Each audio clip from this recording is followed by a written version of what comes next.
Hello.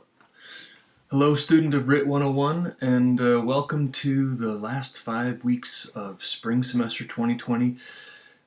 Probably going to be the strangest 5 weeks of spring semester 2020. I hope you're hanging in there. I hope you guys are doing well. I just want to spend 2 minutes familiarizing you with a couple things. First of all, this announcements tool is where I'm going to be communicating with you about due dates, reminders, and then small lessons that I think are doable in this format. So what is coming up for you is a final copy of an essay on the subject of death. It's due this Friday in the assignments folder on D2L.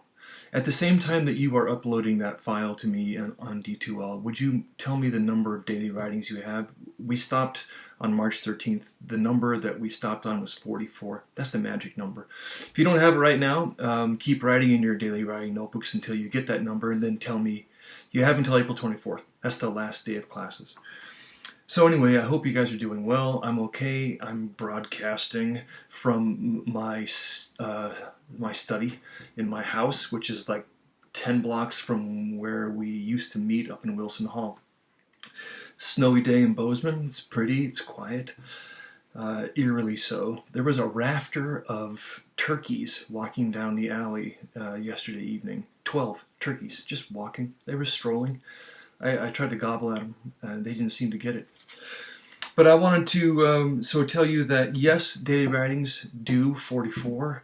Final copy of your essay due. If you wanted someone to look at your rough draft of your essay, I hope that you know somebody's name in class that you've been working with over the semester. You can find them on the class list, email them, exchange your documents, give each other feedback. That's an important part of the process, which unfortunately is just a little bit much to manage in this condensed time frame. So I'm letting that slide. I'm just going to be collecting final documents from you.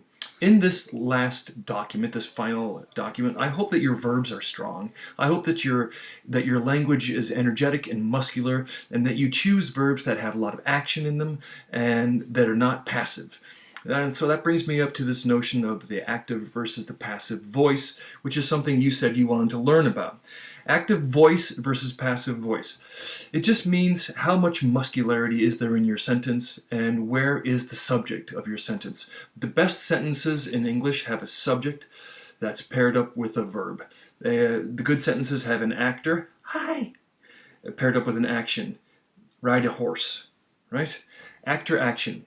That's what really attracts readers and anchors them in something that they can visualize easily. We like people. We like our sentences to be about people.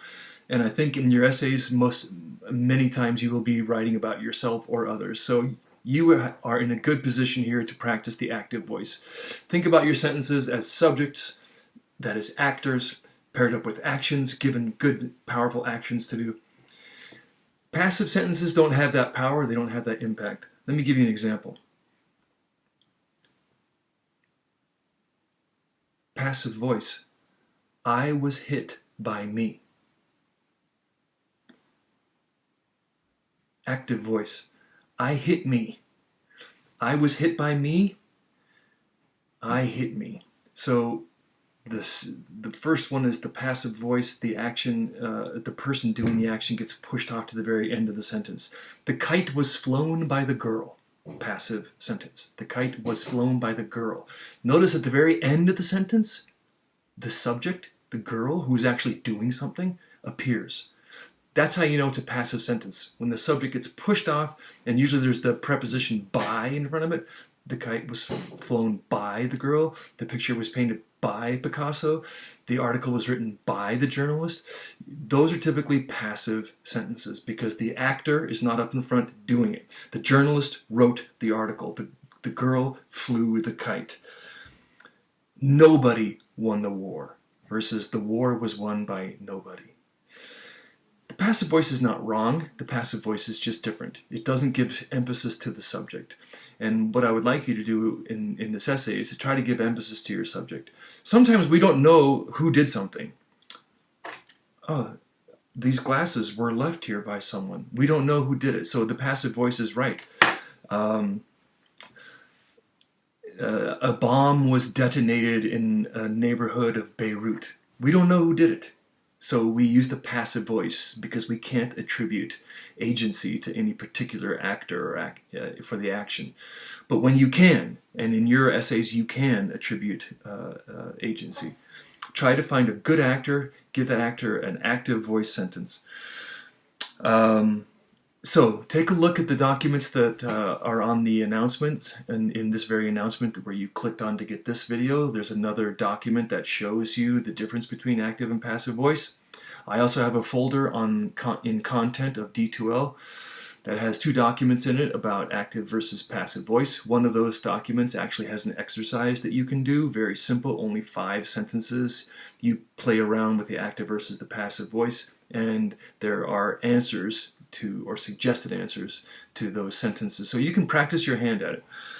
So that's what I wanted to tell you. I hope you guys are doing okay, and I will check in with you again. If you have any questions, if you need clarification about anything, please use the discussion post or send me an email. All right, take care. Hang in there. Bye.